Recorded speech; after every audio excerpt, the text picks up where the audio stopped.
Globalization is a term used to describe the way countries are becoming more interconnected, both economically and culturally.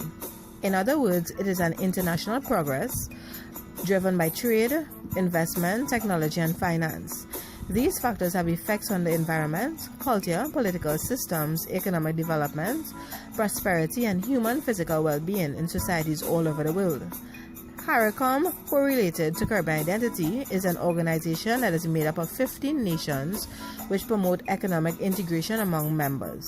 Most of these problems are still characterized in terms of classical or modernist concepts as corporate capitalism, imperialism, neocolonialism, economic exploitation, political repression, social inequality, and social unrest.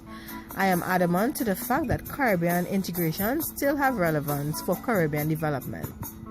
Caribbean identity. History. According to Professor James, knowing your past is knowing your future. Evidence proves that geography of the Caribbean has been here even before the beginning of the recorded time. Inhabitants of Caribbean indigenous settlers include the Paleo-Indians, Messier-Indians, and the Neo-Indians. The Neo-Indians, for instance, they impacted early civilization by demonstrating fully functional societies, which include trade, religion, political, and systems of communication.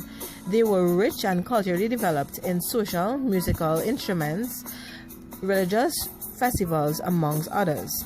This indigenous society being invented pottery making, tangible constructions of their own villages, handcrafted ornaments and artifacts such as bracelets and pendants. Moreover, their diets were carefully selected. The Neo-Indians preserved and protected the lives of their people. Our ancestors gave legacy for generations to reflect upon. Slavery. In the 17th and 18th century, the Caribbean included Barbados, Jamaica, and the Leeward Islands. They were the initial English people to practice slavery on an extensive scale. As reported by Thomas Thistlewood and Richard Ligon, in the colonial time, the slaves lived their life with the perception of the fact that kill or be killed. Evidence proved, as the mortality rates skyrocketed, the enslaved were mainly colored people who had no sense of identity or rights. In the late 18th century, Honorable Marcus Garvey Jr., an avid reader, self-motivator, advocate, fought for the rights of freedom of black slaves.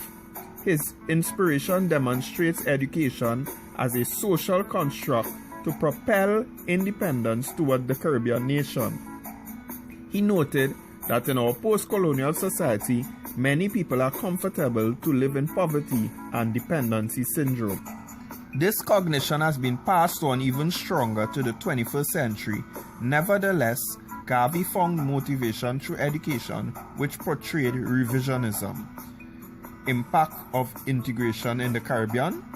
We as Caribbean citizens must have a national pride, but a regional perspective towards globalization. According to D. O'Brien, 2011, CARICOM was established in Trinidad in 1973, along with the Supreme Court, the Caribbean Single Market and Economy, CSME.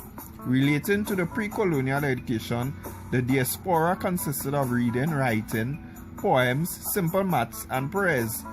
The global village was no way close to existence. Today, education plays a key role in the post-colonialized society. According to Trinidad and Tobago's Children Act 2012, legislate compulsory education for every child between the ages of 5 and 16 years old. According to the Oxford Dictionary, defines the term global village as the computer world.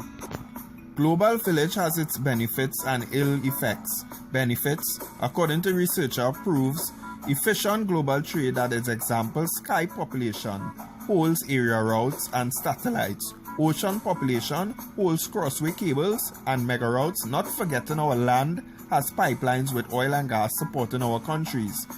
Ill effects exhibit growing inequality among individuals, which causes intense suffering through loss of traditional kind of social relationships that result in psychiatric disease along with the loneliness and isolation. Statistics prove from 2010-2018, the Caribbean increased its cyberspace to 70%, progressively increasing. In conclusion, while globalization is something that is happening, we as a Caribbean inhabitants have no control over it. Hence, we may be forced to participate as a global partner. It is paramount that we ensure that a solid individuality of Caribbean culture and identity, ensuring our strengths, offering, and contributions are to the globe. Also recognizing that we are players of the global village, it is inevitable to stop the world from uniting along the trend of technology and information exchange. Crushing everything into a so-called small village, we must endure to be strong about who we are and what we can offer, acknowledging we have the right to exist as an entity that is separate from blending and integrating with the ways of the world. We must prepare for the inevitable, but still remain unique and bring our resources to contribute to global village. Globalization.